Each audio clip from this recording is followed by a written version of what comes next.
Okay, so Kal Kadosh, Erev Tov, good evening. I wanted, first of all, we wanted to give a special thank you and a beracha to Fred and Raquel Salam, the Be'ezrat Hashem. They should be able to have many semachot, whether it's in their in-laws' house. We were going to speak about, I didn't want to speak about the in-laws when, Fred is in the in-laws. So we had to change the topic, so it was a last-minute change. But Be'ezrat Hashem, but they should have semachot here and also in their house also, Be'ezrat Hashem, with all the berachot, Be'ezrat Hashem, and kol hakavod for the lovely feast. Right, I think people, even though they already ate once, twice, lunch, supper, brunch, they're going to eat again. Be'ezrat Hashem, Shefa, just Be'ezrat Hashem. Okay, so tonight what we wanted to speak about, we're going to touch a little bit upon different things that we spoke about, different shiurim, because the main topic of tonight is about giving and taking, and about how to ask in a proper way. What does that mean? So we're going to explain. If you remember, we brought down this mashal already. When you go into a store, so if you think about it, the storekeeper, right, the way that he has one concern. He wants to sell you his product. So what does he want? He wants your money. Yeah, that's all that he wants. Now, how do I get the money? Right? Show me the money. How do I get it? I have to sell you something. So I'm going to try to make it that the presentation is very nice. I'm going to lure you into the store. It could be that I'm going to try so much that even I'm going to try to learn your children's names or the family, and they're going to start asking you, by the way, how's this one, that one? And if your kids come in, I'm going to give them a candy. And then I'm going to make it that I want, especially if I'm very smart, I'm going to make that you're always going to want to come back, even though it could be that I'm actually going to be farther away from the other stores that are right beside you. Now, the truth is, but the storekeeper, does he really care about you? The answer is, we said, not really. What does he care? He wants to sell. So that's the only thing that he really wants. You're the purchaser. You're the buyer. When you come in, is your main concern or your main purpose to help the storekeeper? Majority of the times the answer is no. You need something, so you have to come. It could be that he's got something on special, or it could be that he has some type of a cut of a meat that other people don't have. But there's a common denominator here. The common denominator is whether it's the seller or the customer, right? They only need to achieve their needs. Now, obviously, he wants the money and he doesn't want his merchandise, and that's what he exactly wants. And it works for the best interest of them both. So therefore, it actually is a perfect scenario for both of them. And therefore, when he comes in, he's going to give you a smile from ear to ear. And even if he's going to get harsh comments, it doesn't matter. He'll brush it off. Why? I want to make the sale. That's all that I want. That's all that he's interested in. Now, if you actually think about it, this person is actually very, very selfish. But we're all like that. What does that mean, we're all like that? We don't realize that in marriage, it works the exact same way. So Fred said in a shiur a few times ago, but it had to do with compliments, I think it was. I think it was in that shiur. We were in, I think it was Eitan's house. And all of a sudden Fred said, I'm tired. I'm selling all day. Now I also have to sell in marriage. And what's the answer? Yes. Yes. Yeah, that's the answer. The truth is, the answer is yes. Now why do we say that? Very, very simple. Every single one of us when we got married, yeah? Did we get married for the other person, or did we get married for ourselves? For ourselves. How do we know? You wanted to marry them. And therefore? Very good. Why? Imagine right now, you're going to come and look for a shidduch list, right? I'm the shadchan, and you come to me and say, Rabbi, give me the biggest misken that you could get, or the biggest miskena that you could get. And I'm going to tell you, 1 second, tell me exactly. Well, listen, I want to get married, so I want to give. So find me a miskena, or find me a misken, whichever way it is, and I want to give, and I only care about the other person, what is the first thing that you come and you say, right? And this is if you're doing it with a shidduch resume and not with the DIY. Yeah, what are you going to do? You're going to say, listen, I want a girl. Obviously, she has to be beautiful. She has to be this, and she has to be that. And then you continue, and then if you, the boy. So no, I want a hard worker, and a guy that's going to treat me like this, and he's going to make me really feel like a true drap. And then it continues going. And then 1 second, what's going on? Why are you getting married? What does that mean? that means that in marriage, there's no difference. In marriage, when you're actually coming to go towards a marriage, so there's going to be no difference in the way that we're actually going to confront the marriage, meaning the way that we're actually coming. And therefore, right, when a person just has to pay attention to this, it actually comes out that when we actually pay attention then, right, look what happens. I'm going to come and I'm going to need, let's say, for example, a bag of milk, right? I need a bottle of milk. Many times we don't realize, who do we ask nicer? The neighbor or our husbands or our wives? The neighbor. Now the question there though is, why? What exactly changed? What happened? Why is it that if I need something from a friend, you come and you call and you start saying something? By the way, you should know, the worst is, and never do this by the way, right? I'm giving this as, Shalom Bayit number 1. Never call your best friend in front of your spouse, right? Never. You know why? Because your spouse is listening, and it could be that usually, especially by the way, by the men, she comes, she says, wow, look at this guy.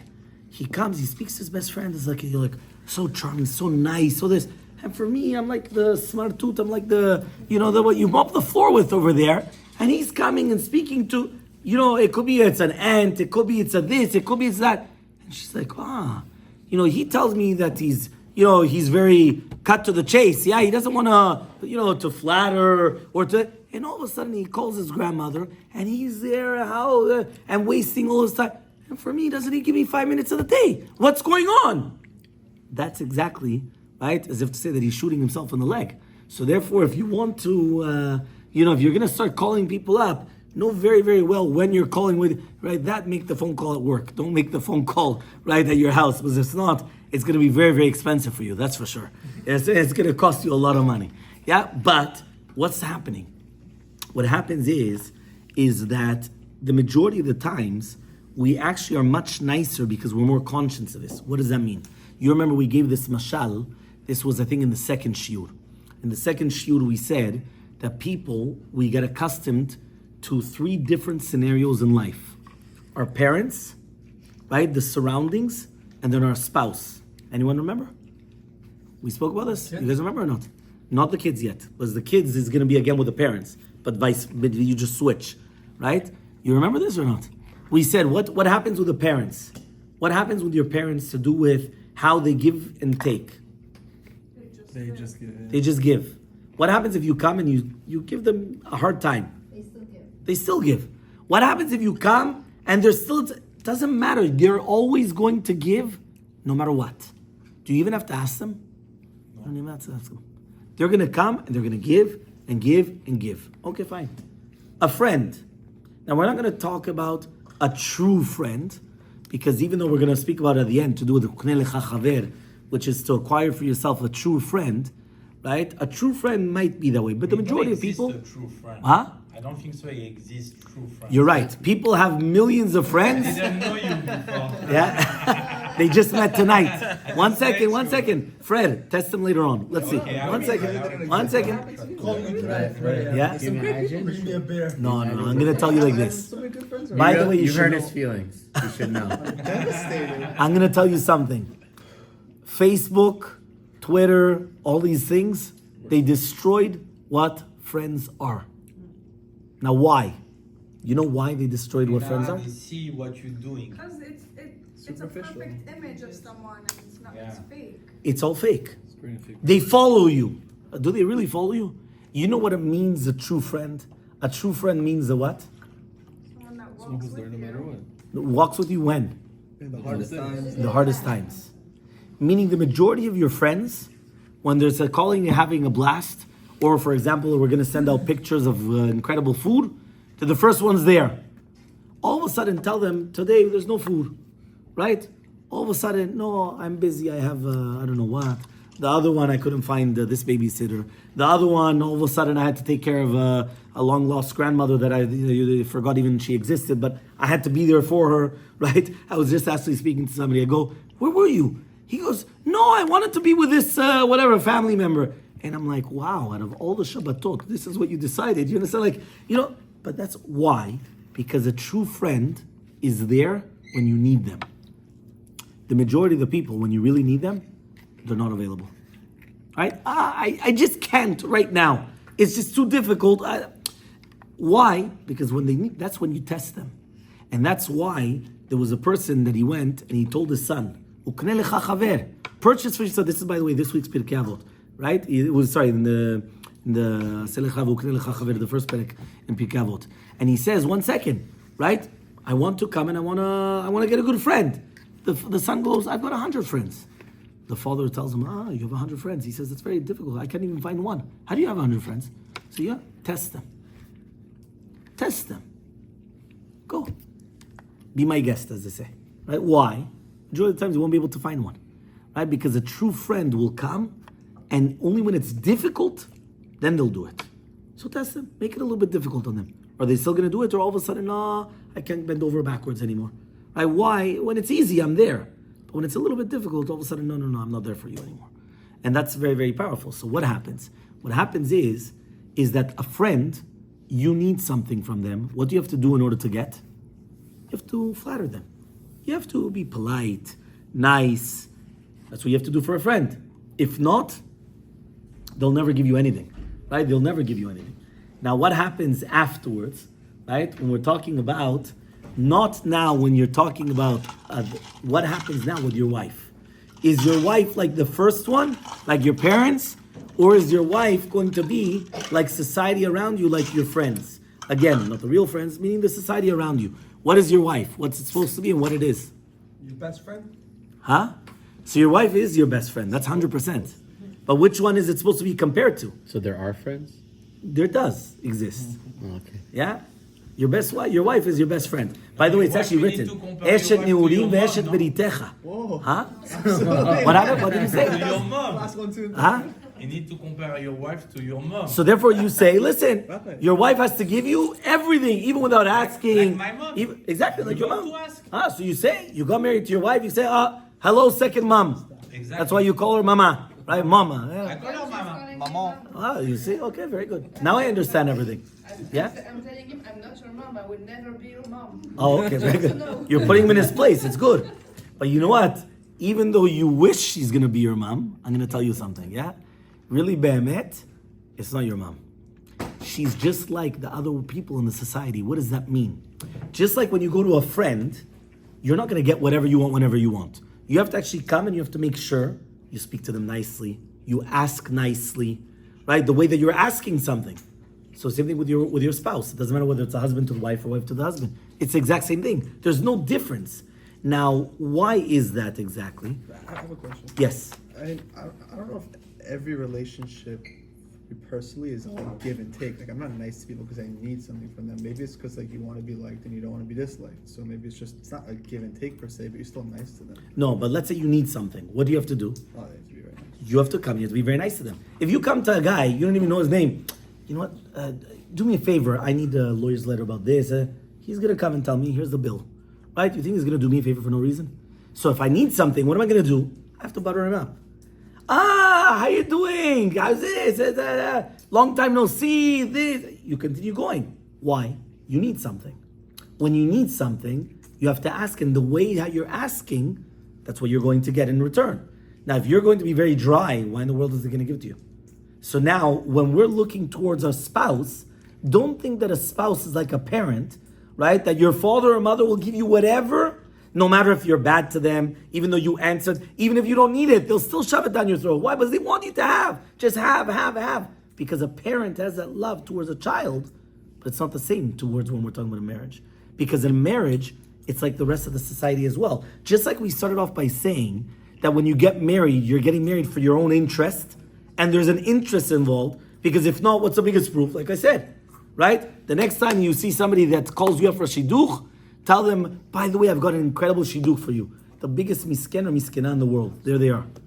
I say, what? Why do I want to? What? You don't want to? You want to give? You want to get married to give? No. You think that there's somebody that's compatible, and I'm going to tell you even more than that. Imagine right now you're on the 5th, 6th, 7th date, and you want to get engaged. And all of a sudden there was a guy or a girl that she's actually much more fitting than you are, right? Are you going to go and tell this girl or boy, by the way, you should know, he just got freed up or she just got freed up. I think that they're much better than I am. Or you're going to say, no, yeah, you're going to propose right away. So that way it doesn't, before they get, why? But you're only thinking about yourself. You're not thinking about anybody else. You're not thinking about your spouse. So therefore, don't think that the second that you're going to get married, all of a sudden, hocus pocus, right? She's your mom. It was a nice try though. You almost got there, right? It was a nice try. You almost got there, but she's not your mom. Meaning, she will not be your mother. You have to actually treat her with respect. You have to actually come and do that. Now, when we're actually speaking about that, right? We have to actually understand that the close relationship is actually going to come and create many different feelings, but it's going to be a problem. Why? Many times we get married and we think, 1 second, we're so connected, why don't they agree with me? So sometimes we get upset. My husband doesn't agree with me. They don't have to agree with you. But what happens is that when you come and you start getting married, you feel as if to say that now I'm their owner. It's not true. Everyone has their own personality. Every single person has their own beings and their own rights. And therefore, you have to actually be careful in the way that you're actually going to come and you're going to be speaking to them. So now, I'm going to ask a very simple but interesting question, right? And the question starts like this. He's going to ask in the form of a way. When I come and I give, what is the secret to love? The one that gives or the one that accepts? The one that accepts. Giving. Big mistake. The one that accepts. Huh? Good question. Giving. Who's the one that loves more? The one that gives or the one that's on the receiving end? The one that's accepting. Accepting. The giver. Yeah? No, the accepting. Guys, it's 50-50. Huh? I feel like it's Because giving then as I you can just give you the love, but you're not accepting it. Like, I don't like you. Give me those one. What do you guys say? What do you think? Take it, Normally take they it, give take the it. more you give, I'll the never more give you you. love. Wow. So Is that that's how what you you would feel? say, no? The more you give, the more you love. Who actually says that, by the You're way? requesting of something, you give because you want something else. Yeah. Yeah. Is what? You give. The more you give. So 1 second. You have to give who to someone. Like the person needs to accept that. No. Let's say the person will accept. I'm going to come and I'm going to give something to somebody else. So I gave it to them. They're going to accept it. So there's the acceptor and the giver. But now we just created a bond. Which bond is stronger? The one that I just created was I gave, or the one on the receiving end, they did receive it. They did receive it. But that he received something. What did I'll they give an give? example. We have the ani and the ashir. What did they give? What? Depends what they give. Okay, 1 second. Let's say something that they need. An ashir and an ani. The rich person, the poor person. The rich person comes and he gives the poor person money. You've got the giver and the receiver. The ashir and the ani.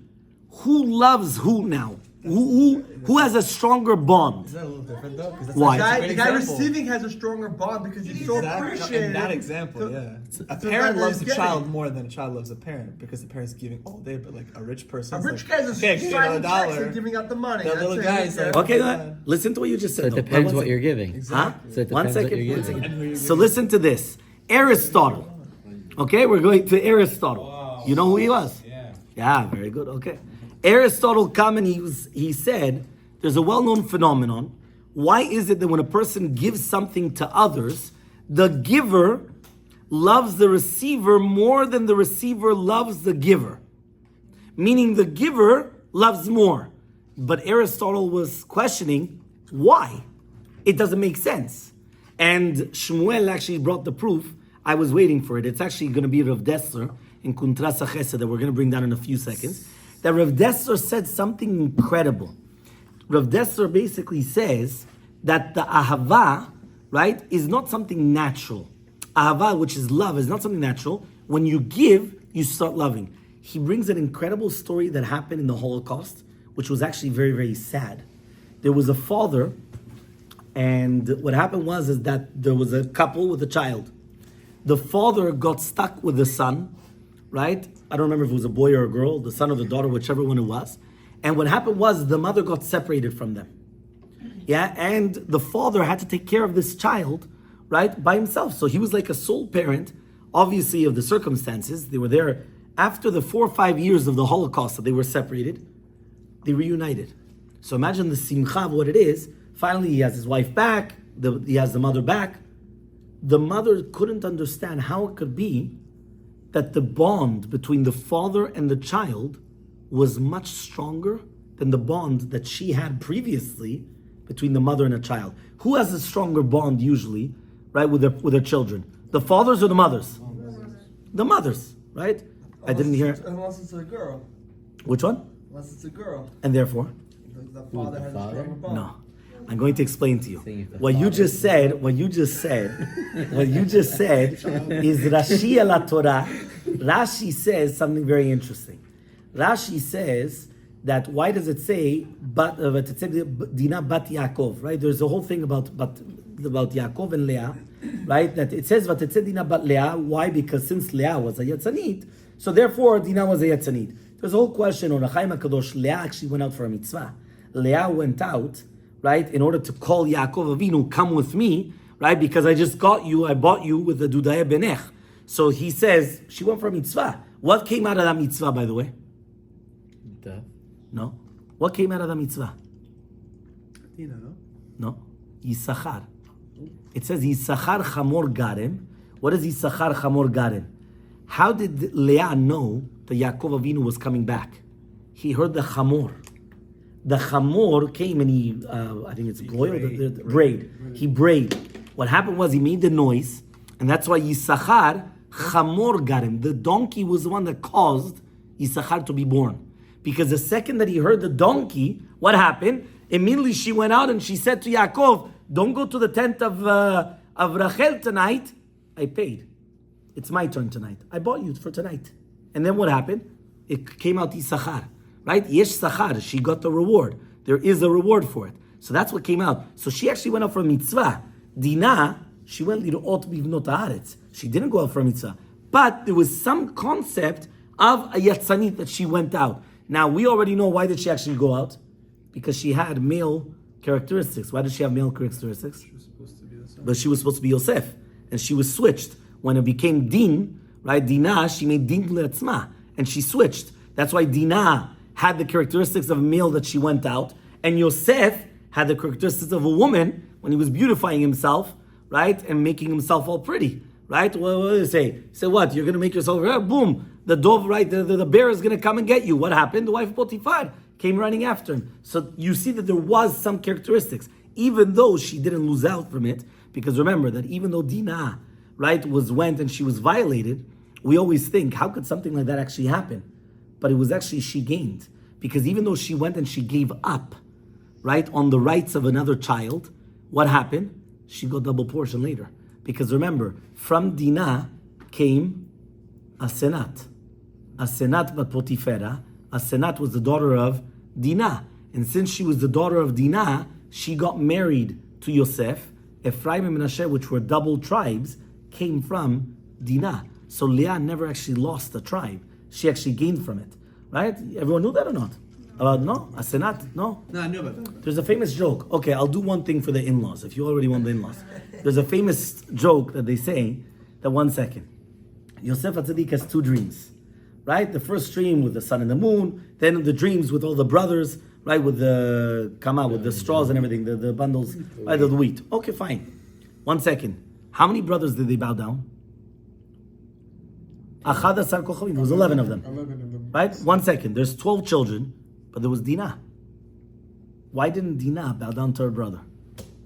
This is the in-laws. This is the in-laws. Your mother-in-law, not even in your wildest dream will she bow down to you. Okay? So I gave you about the in-laws. Okay, I'll give you the in-laws. That was the in-law one. Okay? That's fine. Not even your wildest dream. Well, you're afraid. No, if she dream about me, my mother-in-law is scary.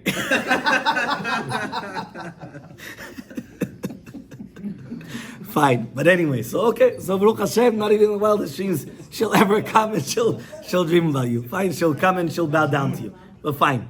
No, it's not that she's gonna dream about you. You're dreaming that they're gonna bow down to you. Never. I know, I will scare, I will wake up right away. Fine, okay. The next time we speak, remember, I don't know if it's the next time or the one after, we'll speak about the mother-in-laws. Yeah? You have to for sure. Fine, okay. Let's continue. So now what happens? Is as follows. How do we get into this? I don't remember even. To give. Okay, so 1 second. So now what happened was, is that Rav Dessler said, why is it that the love for the father was, sorry, I was answering your question. You told me that if it's a girl, there's a stronger connection between the father and the daughter. So I'm going to tell you as follows. It's not true. It's not a stronger connection. I'll explain to you what happened. There, it's already written about that, it's already written who's the cause, right? What does it mean, who's the cause, right? What causes a boy and what causes a girl, okay? You know what I'm referring to or not? Yeah. Okay. So therefore, if right now, right, What do you mean cause? Like, have a boy versus this have is a already girl? going to become a little bit, I don't know what type of rated. So, okay, basically like this, right? I'll tell you later. Basically like this. The Gemara says, right, this is already brought down, by the way, in Parashat Tazria, right? Tazria, it says, Isha ki Tazria v'yaleda zachar. When a woman has her seed first, right? I'll try to say it as nice as possible. So therefore, what happens? She's going to have a boy, which means that if she has her pleasure first, it's going to be a boy. If it's going to be the opposite, that the man has his pleasure first, and therefore she doesn't have the pleasure until afterwards, so therefore it's going to become a girl. Because of that connection, the man is connected to his daughter because he was the cause that he had a girl. And the woman is connected to her son because she was the cause that she had a boy. But even though what we just mentioned, and that I already said, Bezat Hashem, that when we finish with the Shiurim of Shalom Bayit, I'm going to give the men It ends? the, what? It ends? It doesn't end 100%, but Because of the man. yes, because of the If I man. have a boy, it's because of the The woman, yes. So if I don't have a boy, it's because of her. It's because of you that you didn't actually do your job. That's the real truth, right? But that neither you didn't do your job. But that right? But yeah. My But family have more boys than girls. okay, fine. But that means you're not behaving. But we'll explain to you another time. Blina, that I said it, that Bezat Hashem, my wife is giving the intimacy classes to the women. I think she already did. No? She already did. In the midst. Huh? We're almost done. We gave I- your wife an intimacy. Okay, fine. So there's the intimacy classes, and then it's the other way around. What does that mean, the other way around? We're going to speak about, right, the how do you call it? I'll give the men. Okay, but fine. Now, we're going to go as follows, yeah? When we're speaking about the entire concept, right, of the giving and taking, that's what you just said about that there's a connection between a father and a daughter. But the real connection is always going to be, a mother is always going to be closer, right, than to any child. Doesn't matter whether it's a boy or a girl, just because she's always much more there and she gives to them much more. Right? The father, he's, the wife has to come and start screaming at him, get off the, whatever it is, get back from work, get off the phone, get off the thing, stop watching the game, come back, pay attention to your child. There's somebody there. You understand? The women are much more in tune with the children, and therefore, since she's always giving, so therefore she has a much stronger connection to the child, right, than obviously anybody else. So Aristotle actually had this question, why? He says, 1 second, if you right now gave to somebody, they receive something. If they receive something, it doesn't matter what it is. So the opposite, like what I think, what Yosef said before, no, at the end of the day, you should have appreciation. You should have a type of a something here that you're receiving something. So you should have more love than the one that's just giving, right? So why isn't it like that? So the truth is, that is a phenomenon, and that's what's actually brought down that we mentioned. But there's going to be a few different answers, right, which is actually brought down, right? Anybody think of any answers? Why is it? Depends on what you give. No, it doesn't matter what you give, actually. Act of giving. The act of giving. So why is it like that then? Why is it that the act of giving, when you give, you're going to love more than the receiver? You're investing. And therefore? What do you mean? The more You you can, invest, the more you're gonna gain, right? So you're gaining with like love because it's in your partner. Right. But like, let's say any business transaction, the more you put into it, or like playing the piano, like the more you try and you like put your like life into, the better the outcome is gonna be. It's like Malcolm. So with the That you marriage, invest the more when you you invest. invest, the Okay. more you give, the more you're gonna Ever like, watch the it's gonna grow. read the 100%. Is anybody? Piece of yourself. You're giving a piece of yourself. Very good. By the way, okay, I want to see, because there's actually going to be 3 different answers. I'm not sure. I know that for sure what you're saying for sure is going to be Rav Dessler. I want to find out if what you're saying is also the same Yesod or not, but I want to hear somebody else. Anybody else could give Can I anything. add on to Elisheva's? Yeah. Like when you're investing, you're kind of pouring into something that will like blossom. So it's more like I find that the investment makes that thing more valuable, and you love that thing so much, like when you water a plant. Okay. You know. Okay. If No, it no, doesn't very grow, good. then you'll feel It's- You stupid. wanted the plan like what? You're emotionally invested. No. Listen. Okay, I'm gonna go like this. Is there anybody else that wants to try to give an answer or not? You invest like a lot. Because the truth is, they're saying something very, very similar, but it's borderline. But you're gonna see the difference. First answer. Listen to this. Isn't it the essence of the word of ahava is to have to give? Yes, 100%. So that's also like it's like the actual thing of the word is like to giving is love. So, but the question is why though? Why is it like that? Why does it make sense that if you're giving, imagine right now I'm going to give you this watch, Exactly. Now you yeah? don't have I'm watch giving you anymore. I don't have the watch anymore. Why all of a sudden I love you? You should love me. I just gave you a brand new watch. It's a thing of sacrifice. It's an expression. It's like I'm willing to do this for you, and it's just such a I don't know. It's like I want you to have it. That means I care about you. Take That away means I from yourself want. to give to somebody else. Yeah. It's for Yes, your- that was what she said about giving a part of yourself. It's You're for also, yourself like, because you'll feel like thinking an about the idiot person. It's like, if like it's like it backfires on you. So you're more like cautious on like how that. By the way, you should know what he just said is something very, very smart. Everyone just heard what he said also. Say it again. Say it again. No, because basically, once you're invested, if it's going to backfire or something's going to happen, now it's against you. For example, why is it so important that if you own a company, that you're invested or you apply or you go there? Why? Because if you're not there, it doesn't make sense. You just came and you're invested in it. That's why one of the smartest things in any type of marketing is what? Get them involved, get them invested. Once they're invested, if they can't let it fail, why? I'm a winner. I'm not a loser. So how could it fail? I have to, and then they continue investing and continue growing. What he just said is listen to the three different answers. Answer number one. Okay, this is going to be, right? Actually, sorry, there's going to be four answers, Yeah, but right? Rabbi, when you invest in your marriage, the other person is not going to want it to like backfire. That's what he's saying, exactly, 100%. He doesn't want it to. Yes, he doesn't want it to backfire. So it's actually good, but there's going to be It's like four a different selfish answers. element. But again, it's going back to selfish though. Right. It's going back to me, right? And therefore, but let's see with the four different answers. Answer number one, it says, Hakadosh Baruch Hu made us b'tzelem Elokim, and that's exactly what Hashem is. Hashem is the ultimate giver. And therefore, since Hashem is the ultimate giver and He always gives us, He embedded in the human being a nature which technically doesn't make sense, right? Because we just said the question does not make sense. How is it that I just gave you something and now I love you more? You should love me more, not I love you more. Doesn't make sense.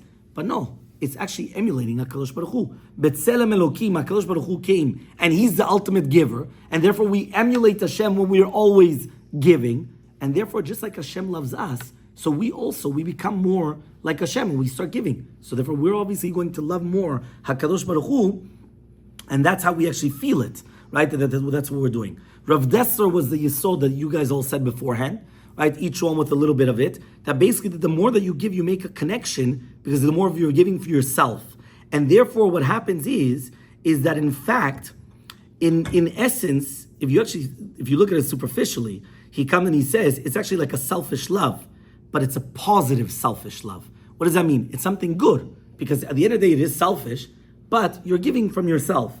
Aristotle himself, though, came and he answered it something a little bit different. And he says, you know what happened? He says like this, he says, it is true, right, that the rich man, for example, you remember you tried saying Shmuel, depends what you're giving. No, even with the rich man and the poor man, it's true now that the rich man doesn't have the money in his pocket anymore, but he does have something greater. You know what it is? His personality. Why? Because he feels now that I did something good. I'm a good guy. So therefore, the reason why I feel good is not because I feel good because I gave you. So it's again selfish, but it's for myself. But it's not because of anything else. So you're right, I lost something, but I gained something in return much stronger. And that in essence is, right, by myself. But the question is, and that's what we're always going to speak about is, does the giver always enjoy giving? Right? No matter what. And does the recipient always love receiving? Or is it sometimes not? So now here we're going to say something incredible. What did we just say before? Right? Let's start again. We're trying to go back, trying to think. Again, one more time. There's a lot of psychology, but we're trying to understand the giving and taking in marriage in order to understand what's going on. We just said a yisod. What's a yisod? The more that you give, the more that you love. So I'm going to ask you a question, right? Obviously, like what you said before, your wife's your best friend. Why? You give her so much, right? So that's it. You love her the most more than anybody else. Does that always apply? Do you always feel that when you give to your spouse, you feel more connected? Or not? Not necessarily. Why not? Why not always? Because if you always give and she never give you back, you feel like Oh, if it's like you're a gonna real, jump on the Yeah, exactly. You're gonna jump. I don't know if it's in the pool or in the bay. One of the two. both of them. Both of them. Okay. Make sure you're going there. I think the receiver you're always happy to receive, and the giver I don't think so. Yeah, you think so? Yeah. That means you're always happy to receive. To receive, of course. Why not? Yeah? We I'm not lie if always you happy say to it's not receive. true. You're not always I happy feel to like receive. crap sometimes when I'm One second. Maybe What he you- just said is something incredible. You're a user, you're an abuser. Is that how you What you just said I is think you're something different class. incredible. Maybe you ask for something You're That way you you're feel so good when you take. because you ask, and if you get You're you're about to ask. No, sometimes you receive without asking. When I give, I feel like, ooh, I feel good. You're Because taking you from feel me. like you're on a higher level. What he just said something very, very important. Listen very, very carefully. Right? No, because no, but I'm trying to find it, because he actually just said something incredible, right? But I'm trying to see it, and I'm trying to see it like this. Basically, what we're going to try to say is, okay. You ever see by the kiddush some people don't eat? That's Yeah. embarrassing take. Okay. What? Listen. You know the famous joke about I that. know what show you go to. I mean, I don't mind. You know personally. the famous joke about that, right? But this is now with the French. So listen carefully, yeah. What happened is that the French, they're very, very polite, right? Very, very polite. What? They pretend I mean, Exactly. outside. One second. So once happened, you know how they come. I once saw it. The only time I saw it was they took French fries, and they come and they take their fork, right, and their knife, and they're eating with the French fries with a fork. And you're looking at pizza, a fork and a knife. They're very, very. So what happened once is everyone comes, and the French pastries and everything's there. They have an incredible buffet, right? It almost was like the women, that you have a full buffet and nobody touches anything, right? Did you realize how many men ate and how many women ate? I don't know. Okay, fine. But what happened is that afterwards, is that they wanted to say, okay, fine. What's going on? Nobody goes to the buffet. How could it be? So they wanted to say, just like what Yosef said now, they pretend to be. What do? They turn off the lights. Yeah, all of a sudden, הפסקת חשמל. And all of a sudden, you hear screaming, right? They know what? They turn on the lights. You have forks in people's heads. You have everything. Why? When the lights are out, everything comes out. All of a sudden, they went wild. Why? Because that's exactly what happens. So that's a famous joke to do with, by the way, about the kiddush. Don't worry about it. It just takes a little bit of time. Don't worry, they'll get to there. But what he just said, something, listen very, very carefully. And I'm going to be jumping back and forth, but just pay attention, right? Very, very carefully. We say like this. First of all, when you give, it doesn't always cause love. Why? What happens if I'm forced to give? I have resentment. Exactly. You feel resentment. So now, what are you forced to give? Right? In a few cases. For example, depends how I asked you for it. If I come and I start asking you in a way that I'm working on let's say I'm working on your guilt, for example. So I come and I said, I'm exhausted. Can you come and do this for me? Right? The husband comes and he thinks, okay, what? He's going to say, no. She just told me he's exhausted. Right? She's exhausted. Now what happens? He comes and he's forced to do it. When he's going to do it, he doesn't do it out of love. Why does he not do it out of love? Because he's forced to do it.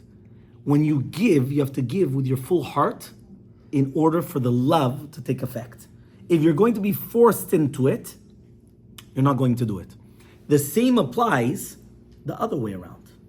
For example, right? By the way, this is the men and the women. Remember, the men, they don't want to hear your problems. So if a woman comes and she says, I'm exhausted, or I have this problem, or I have that problem, do this for me, equals in the man's mind, leave me alone, fine, I'll just do it, just get off my back. Right? Why? I don't want to hear your problems. Why do men want sheket? Because men want peace and quiet, but they don't want to hear problems. They want to hear happy wife, happy life. That's what they want to hear. They don't want to hear anything else. Right? That's what the men. But the same way goes the other way around. What's the other way around? Right? The husband, remember, what was the main difference between a man and a woman? A woman always feels herself, what? No, I'm laughing. Okay. Because, like, it's can very relate. true. Huh? I can relate. No, it's very true. But a woman, like, loves to hear her husband's problems. Because that's what she... I think that, like, I'm going to explain. This is the first, what you remember the first shiur was, what is the man's needs and what is the woman's needs. Right. The woman wants to hear the man's problems because that's how she feels the connection. She feels there's a bond, right? So she wants to hear the problems. The man does not want to tell her the problems. Why doesn't he want to tell her the problems? Huh? No. But why does the man not want to? No, that's the reason. That's the reason why he doesn't want to hear her, right? Because then she continues going. No, but why does he not want to give her the problems? Huh? No, that's already a wife. Huh? Exactly. What Yosef just said, that's what we learned in the first shiur. Men, if they have a problem, they close themselves in. They close themselves in. What does that mean? A man, right, if he wants to close himself in. Why? There's an argument between them. So what happens? The woman, how do you go to sleep? We have to talk about it. What is the man? Leave me in peace, we'll speak tomorrow. Why? Closes himself in, right? He goes for a stroll, he wants to be by himself. He doesn't want his wife to have more problems. He already has enough problems. You think he needs another problem on the wife?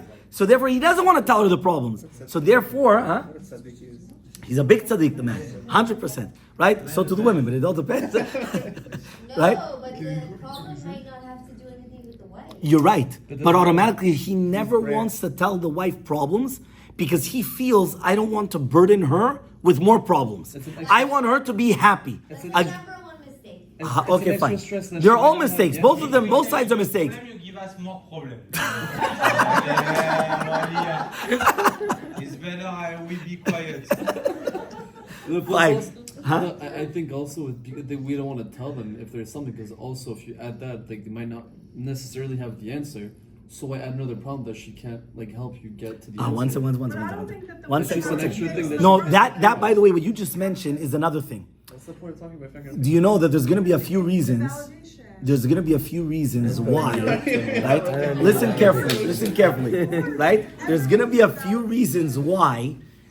This happens much more times, by the way, by women than men, right? They always say men are not mind readers, right? And therefore, stop hinting, start talking.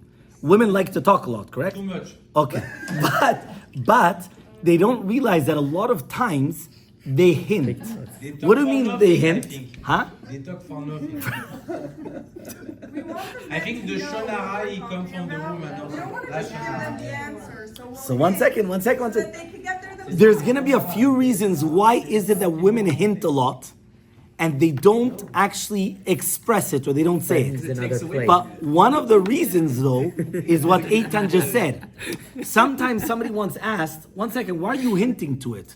Or why do you hint to your husband, right? There's many different type of things. For example, you come and you say, oh, I wish I would have had that dress. Oh, okay. Very good. What do you want? You're trying to hint, I want the dress, but speak. Say, I want the dress. No, you're not going to say it, but now why not? So you ask the woman, there's going to be a few different reasons. One of the reasons, though, is what Eitan actually just said. Eitan said, one second, you know why the reason is? Because I feel bad. I'm going to tell it to him, and maybe he can't give it to me. So I don't want to say it outright and then get rejected or make him feel bad. So I come and I give them the hint. But we're going to speak about that in a few minutes. One second. They know what they want. I want him to know. 100%. But she has to understand, though. Exactly. But she has to understand that men are not mind readers, right? And they'll get everything the opposite, right? I once actually had, this was a true story. I had a case that once happened to me that mamash, it was hilarious. Basically, what happened was that the wife went to a jewelry store, and they came out with a new jewelry. I don't remember what it was even called. It was something of links that they used to link together, and a whole bunch of different links together they used to get. So the wife goes to the store. She comes home with a book, right? And what happened is that now it's coming close to her birthday. She comes home with a book, and she has it there lying around. The husband wanted to be a very, very good husband. So what did he do? He comes and he says, listen, she went to the store, right? She went to the store. Obviously, she liked it. So what happened? She's going to come to the store, right? So he goes to the store. He comes and he says, listen, right? Look, get me this one, this one, this one, this one. And he gets a whole bunch of different, like the different charms. He puts it on the necklace, right? He buys it for her. Yeah, here it is, a present. She comes, a Pandora, that's what it was, Pandora. Yeah, Pandora. It was the time of Pandora. So nice, this and that. So all of a sudden, the wife comes home, he gives it to her, she's happy, thank you very much. She comes to her, what did you think about it? She said, no, I saw that you obviously went, you looked at the book, you liked it. Okay, but what made you choose the different, like the different pendants? Like, what was going on? He says, what? You circled them. I said, what? I said, yeah. You open up the book, there was a circle around certain ones. The wife didn't even do it, it was somebody else. Right? But they had no connection between one another. But what happened was, he went, he said, listen, you went, you made a circle, another circle. It's like, oh, you exactly that. She went, but it wasn't even me.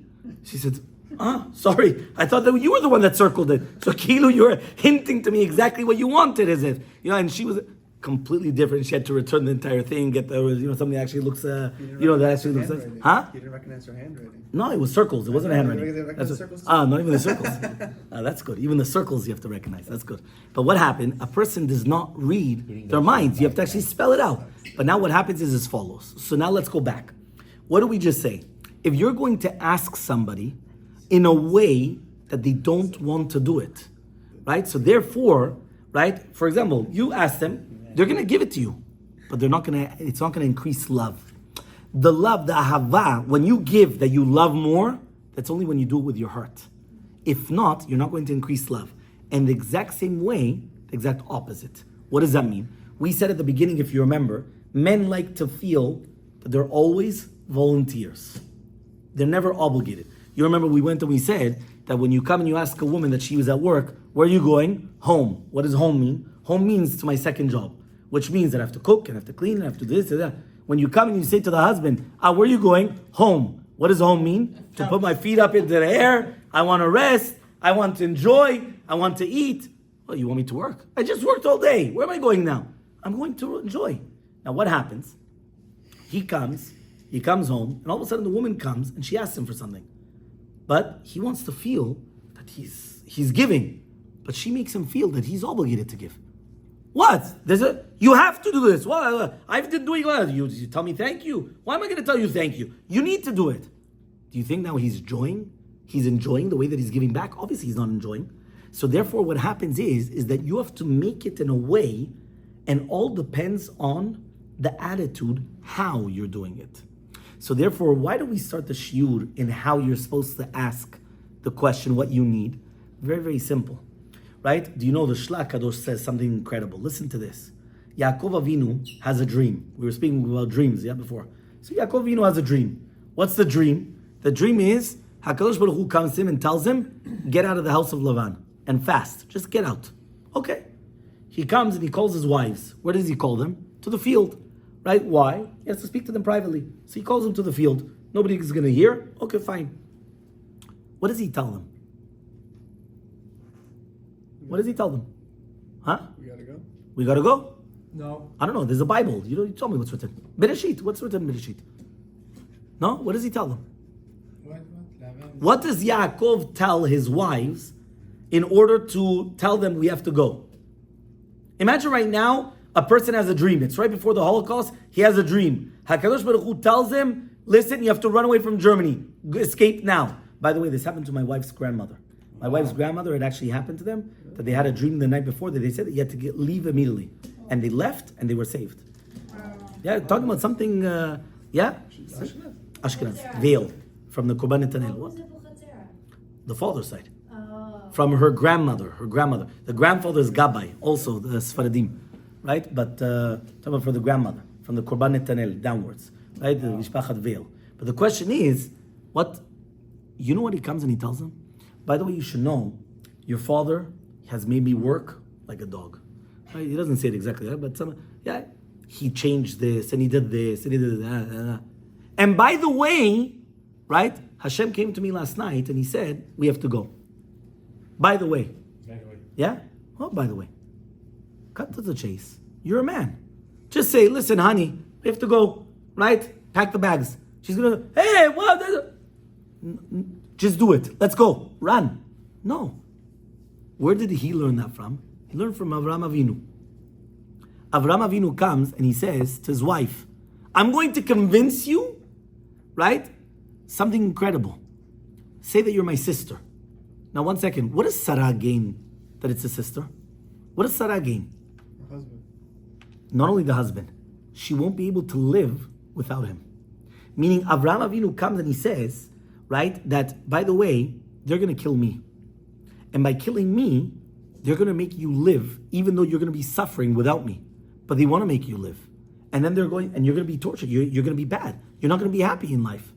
Now, Avraham Avinu, if I was him, I would just say, listen, save my life, please. Just say you're my sister. Let's stop. No, he's convincing her to come and to do it in such a way that why? Because you don't want that somebody is doing it against their will. Which means, and this is their spouse. So we're learning from Avraham Avinu and from Yaakov Avinu how to come something that Hashem already told them. Hashem told them, leave. They didn't just say leave. He comes, he calls out the wives. He gives them an entire story. He makes it dramatic. You have to speak their language, yeah? He makes it dramatic, right? He comes and he says all these things. Look what's going on, this, that, until they feel that it's good for them. And when it's good for us, now you know what? Yeah, let's go. You don't come and force someone to do something. Because if you're going to force them to do something, they might listen, but they're not going to be happy. There's no love there. There's nothing that's bonding there. You're broke it all up. There's nothing there. And that's why it's so important that when we're talking about a marriage, people think, listen, it's my spouse. What? I have to come. You remember last time, what did we speak about? We spoke about that a wife should not come in front of her husband, that she looks like a shmata, right? Or the vice versa. Why? Because at the end of the day, even though it's the spouse and this is your best friend, but you have to give respect to the other person. You want to always have that other person always feels good about you. You respect yourself. When you invest, you're actually showing. It's not just, I don't care about, when I'm going out, I have to make myself look like $1 million. But when I'm here, it doesn't matter. Why? We're seeing ourselves. We're friends. No. It doesn't work like that. The exact opposite. That's where you're supposed to show it, right? And that's how you're supposed to show that love. Now, why is this so important? Because everything that we have and the way that we're giving and the way that we're asking depends on this. Because if you're now going to come and you're going to ask from your spouse something, make sure, number one, that it's not a command. And that's going to be rule number one. Because if you're going to command them to do something, it could be at the beginning they'll do it. They don't want to hear her screaming at him, or they don't want to hear whatever, or the other things. They might do it for a very short period of time until they're going to rebel, right? And that happens even with a child, by the way. In Chinuch Iladim, one of the first things is that they come and they teach you about educating children. You come and you tell them, put on your shoes. No. Yeah, the son comes in, no. You know how to do it? No. You said he was Moroccan, no? This is Moroccan. Okay, now we see the true Moroccan. Exactly. Yeah, Moroccan. Okay, fine. What happens if your wife says no? The same thing. Yeah, what happens though? You know how you're supposed to do it. You're supposed to tell them, listen, yeah, my dear, whatever the name is, yeah? Right? What do you want to do? You want to put on your shoes now, or you want to put it on in 5 minutes? Give them a choice. You give them a choice. What happens? What At the end of the day, What if it backfires? How's it going to backfire? I remember the same thing. I want to be a volunteer, right? My wife's like, she's like, okay, I'll choose a volunteer. And I'm like, okay, I volunteer not to do it. I said no. So now she gets screwed up. I'm like, and she's like, oh, can you bathe the kid? I'm like, no. She's doing it very nicely. Everything is very good. But now I say no because I don't want to do it. And then she has to bathe the kid. So it could be very nice, or I can have the opportunity to do the right thing. But what happens if I mess up the opportunity? Okay, 1 second. First of all, we're not saying that you should never use a command, right? In that case, for sure, she should have commanded you. Bathe the kid. Okay, that's it, right? And I'm sure you would have rolling run. the dice. Huh? You're rolling the dice. 100%. But you're not supposed to do that all the time. Because if she's going to be commanding all the time, you're going to do it as a slave, but A slave rebels. It takes a real chacham not to know when to command. Very catch good. him on the So right therefore, what they have to do is that we spoke about last time, if you remember. She's first going to ask you nicely, can you please bathe the kids, right? And then after asking you nicely to do it, and you do it, she's going to come and give you a whole speech how good of a husband you are, and then that's going to make you want to bathe the kid again, and that's what. But if she's going to say, do you know what happened to me today? And this problem and that problem, you're going to say, you know what, forget about bathing the kid next time. Yeah, why? Because you don't want the problems. So therefore, one more time, it has to be that each one has to know their love language, their language. The language of the man is, you have to speak to him in a nice way, don't tell him your problems, make him feel that he's $1 million, make him feel that he's doing the entire world even though he's doing nothing, right? And then, that's the way it is. To do with a woman, right? You have to do the opposite. You have to come and you have to actually show how much you appreciate and how much you're connected and how much of what you're doing. But you have to show, I'm doing it because I feel it's important for me. You are important to me. That's what you have to make her feel. Not that, by the way, I'm just doing it just because, no, I have to do it for you. You have to make her feel that you're the obligated one. Right. And she has to make you feel that you're the one that's doing it actually as a volunteer. Each one is acting in another way. And that's even by HaKadosh Baruch Hu and Moshe. Moshe comes and he asks HaKadosh Baruch Hu, please, Edna Refan Allah, please, give a refuah shlema to my sister. Amidah, you don't ask from HaKadosh Baruch Hu something right away. You do it nicely. Now 1 second, it's Hashem. Cut to the chase, get rid of all the fluff, and just ask for what you need. Say, Hashem, I need this. No. Amidah, you come, you first speak how great he is. The Shalosh Berachot Rishonot, how incredible you are. You're mamash, the omnipotent, you're the awesome, everything, every word that you could think about, say it. Now you come and you ask for what you need. And then by the way you say, by the way, thank you for everything that you just gave me. Now if you do that for Hashem, is your wife better than Hashem? Did you do that for Hashem? So now you're going to come, no, I want this for supper. I will. First you say, by the way, you cook this thing incredible, would you be able to do it, let's say next week or whenever it's easier for you. You're not going to tell her, I want it today. Today she had the worst day. The kid did this, and then impossible. But there's going to be a big difference. So therefore, it's very, very important for us to remember. Right? I actually went overboard, even though I'll tell you the last main yesod, even though there's a lot more to it. Right? We might have to continue another time, or if not, I'm giving you bits and pieces of the best parts. But I wanted to finish off with an incredible yesod from the Avodah Rabbi Natan. Why do I say it's the most incredible yesod? Because a lot of us, we do a lot of actions, but we don't understand the strength that we have. Listen to this story, right? There was a guy called Reuven, son of Shimon. Reuven ben Shimon, right? He's in Shemaim, he's waiting for the Bedin Shel Mala. And when he's waiting for the Bedin Shel Mala, what happens is, there's another guy sitting next to him in the waiting room, right? They're waiting for the Bedin. Another guy. So he comes and he speaks to him, and he says, what's your name? Reuven. That's nice. What's your Ben Shimon? Okay, so two Reuven Ben Shimon. That's my name. Okay, so they start speaking. So he sees that this guy, he's all happy, jolly, happy, smiles, everything good, looks good, and then this guy, he's trembling. So he comes and he says, "Why are you so happy? Right? What's going on?" He says, "You know how much money I had downstairs? I had money galore. I helped everybody. I gave to my wife and my children and the uncles and the grand. I gave to everybody." I'm going to go in, piece of cake. Don't worry about it. Nothing's it. Don't worry. Okay? But what about you? Why are you trembling? Listen, down there, I have nothing. Wallo, I have nothing. I have nothing what to give. So what do you want? So I'm afraid. I don't know what's going to happen in there. So okay. They call him the first Reuven and Shimon, the rich guy. So he comes in, sits down, he's all happy. And all of a sudden they come and they say, comes the accuser, right, the kategor, right? And the guy comes and he says, by the way, tell me, Mr. Defendant, lawyer, yeah? This case is b'nachal v'tala, no? There's nothing to talk about this guy. So the lawyer looks in the booklet, he's like, So then the guy comes and says, what are you talking about? Right, I've got, look how much I gave, what are you talking about? So then he goes, no, you gave nothing, this and that. And the guy, no, and he starts screaming. All of a sudden, he again has a smile. He says, no, you guys don't understand. You got the wrong guy. He's in the waiting room. He gave nothing. I gave everything. He's all happy again. He says, no, I apologize. You gave nothing. He says, what do you mean you gave nothing? He says, why? The Avodah Rabbi Natan brings down an incredible yesod. He says there's a person that he's giving his father steaks to eat, and it's actually, he gets geinam. He gets punished for it. And you have another person that he's making his father work on the grill, on the mill, sorry. He's working, he's grinding on the mill, and he gets Gan Eden. What's the difference? The way of how he's doing it. Is he doing it with all his love, with all his heart, or not? That all depends on everything. The first guy, he was giving to his father steak, but he was just throwing it in front of him and just take it. He doesn't care. He doesn't, just take it and that's it. He just wants, get off my hand. By the way, a lot of people do that. A lot of people, they come and they give tzedakah, but they just don't want to hear the guy. They don't want to hear the case. Just take, that's it. Listen. Maybe there's something you could help out. Maybe there's something that could happen. But they just, here it is, that's it. So what happened? It's worth nothing. It's worthless. They came, they look at all the family, they look at all. Chesed starts at home. It starts with your wife.